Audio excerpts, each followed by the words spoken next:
श्री पद्मावती देवी नमः. पद्मावती वास्तूमध्ये आपलं सर्वांचं सहज स्वागत.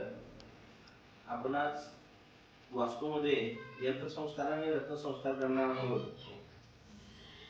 प्राचीन ग्रंथाच्या आधारे यंत्रसंस्कार आणि रत्नसंस्काराला अनन्यसाधारण महत्त्व दिलेले आहे. त्यामुळं आपण मंत्र, यंत्र आणि रत्न हे संस्कार जर आपण आपल्या वास्तूमध्ये ठेवलं तर आपली वास्तू व्यवस्थित कायमच राहते.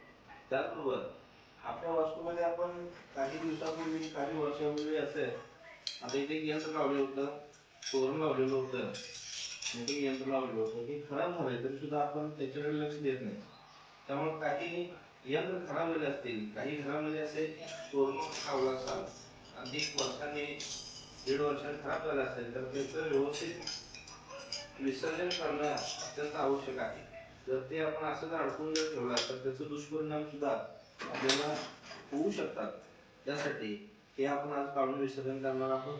आणि जैन शास्त्रानुसार आपण काही यंत्रसंस्कार आणि रत्नसंस्कार हे वास्तूमध्ये करून या वास्तूमध्ये ऊर्जा आज वाढवण्याचा प्रयत्न करणार आहोत. जय जिनेंद्र, जय पद्मा.